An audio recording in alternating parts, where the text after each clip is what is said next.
तारीख 7 डिसेंबर 1980।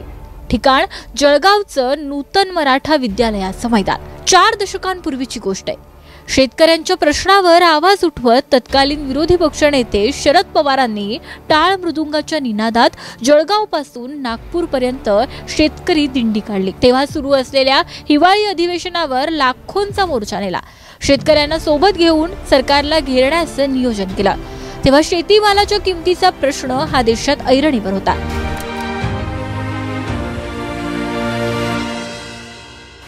एकोणीसशे 85 साली शरद पवारांचे सगळे आमदार फुटून गेले होते। पवारांसोबत फक्त 4-5 जणच राहिले होते। अशा वेळी शरद पवारांनी वातावरण निर्मिती करून एकूण 54 आमदार निवडून आणले।